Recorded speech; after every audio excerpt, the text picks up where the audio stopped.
Welcome back to another video. आज हम इस वीडियो के अंदर बात करेंगे स्पेस की कि क्या हमारी स्पेस भी बहती है, क्या वो भी ऐसा रिएक्ट करती है जैसे कि एक झील।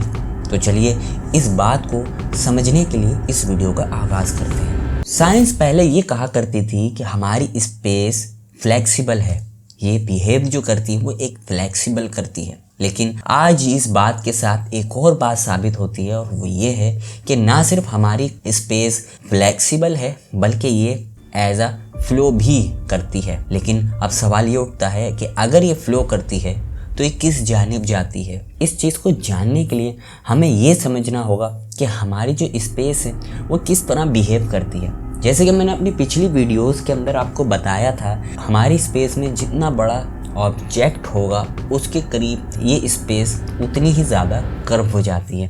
इस बात को आसान अल्फाज में अगर मैं आपको समझाऊं तो आप यूं समझें कि एक बेडशीट, अगर किसी भी बेडशीट पर आप कोई भारी ऑब्जेक्ट रखते हैं तो उसके गिर्द उतना ही ज़्यादा कर्व हो जाता है। कर्व होने की वजह से उतना ही ज़्यादा गहरा घड़ा पड़ेगा।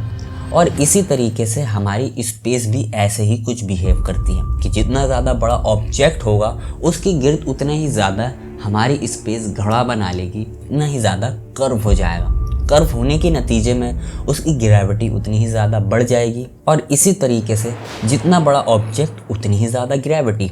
जैसे मिसाल के तौर पर हमारा जुपिटर प्लैनेट, अगर आप जुपिटर प्लैनेट को देखते हैं तो उसका मास हमारी दुनिया के मुकाबले में बहुत ज़्यादा है, जिसकी वजह से उसका कर्व भी स्पेस के अंदर बहुत ज़्यादा है और कर्व होने की वजह से ग्रेविटी भी बहुत ज़्यादा है और टाइम भी उसके नज़दीक स्लो चलता है, क्योंकि जितना बड़ा ऑब्जेक्ट होगा उसका टाइम भी उतना ही ज़्यादा स्लो होगा, उसकी ग्रेविटी भी उतनी ही ज़्यादा होगी।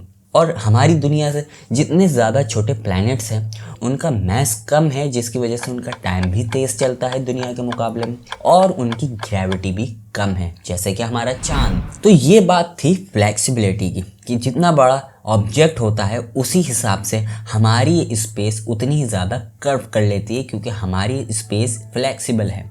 लेकिन साथ ही ये फ्लो भी करती है, क्योंकि मैंने आपको जैसे बताया कि जितना बड़ा ऑब्जेक्ट होगा उतना ही ज़्यादा हमारी स्पेस कर्व कर लेती है। लेकिन अब बात जब बहुत ज़्यादा बड़े ऑब्जेक्ट की आती है, जैसे मिसाल के तौर पर पल्सर स्टार।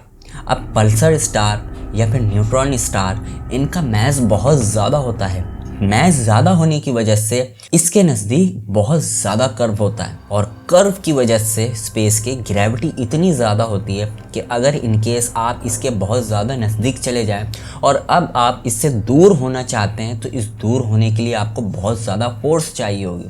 तकरीबन आपको इतनी फोर्स चाहिए होगी जितनी कि लाइट, यानी लाइट की स्पीड से अगर आप इस पल्सर स्टार से दूर होने की कोशिश करते हैं तो शायद आप कामयाब हो पाएँ, क्योंकि इसका मास इतना ज़्यादा है कि इसकी ग्रेविटी आपको छोड़ने वाली नहीं है। लेकिन इससे बड़े जब ऑब्जेक्ट की बात आती है, जैसे कि ब्लैक होल, जी हाँ, क्योंकि ब्लैक होल अपने अंदर सब कुछ ही हड़प करता चला जाता है। इसके करीब जो भी आता है वो शायद वापस कभी नहीं आ पाएगा, क्योंकि वो अपने अंदर समाता चला जाता है। इसकी फोर्स इनफाइनाइट है, इसके अंदर जो कुछ भी जाता है वो कभी वापस नहीं आता है। इसी वजह से टाइम भी इसके करीब रुक जाता है, क्योंकि इसके करीब इतना ज़्यादा कर्व है कि आप इससे बच नहीं सकते।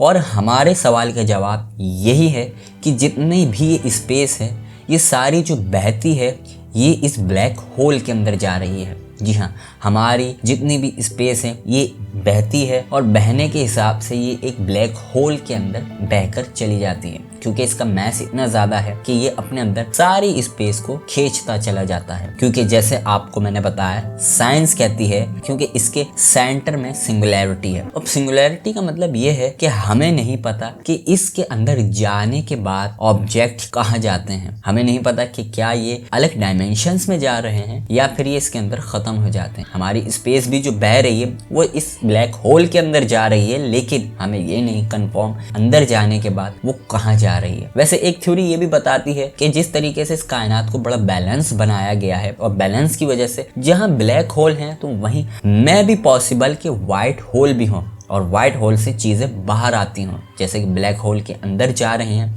तो दूसरी डायमेंशंस के अंदर जो वाइट होल है वो इन्हीं चीज़ों को बाहर फेंक रहे हो। लेकिन इस बात को अभी तक प्रूफ नहीं किया गया। इस बात में कितनी सच्चाई है नहीं पता, क्योंकि इस बात को साबित करने के लिए किसी न किसी को इस ब्लैक होल के अंदर जाना होगा, और ये इस वक्त पॉसिबल नहीं है। और यूं हमें ये बात का पता चलता है कि हमारी कायनात के अंदर जो स्पेस है वो बहती है, फ्लो करती है, और फ्लो करके ये ब्लैक होल्स के अंदर जाती है। उम्मीद करता हूँ कि आपको ये चीज़ समझ लग ही गई होगी। वीडियो अगर अच्छी लगी है, मालूमाती लगी है, तो वीडियो को लाइक कीजिए, चैनल को सब्सक्राइब कीजिए। नेक्स्ट वीडियो आप किस पर देखना चाहते हैं ज़रूर कमेंट्स में बताइएगा, और वीडियो को जाते जाते प्लीज़ लाइक करते जाइएगा। अपना ख्याल रखिएगा एंड गुड बाय।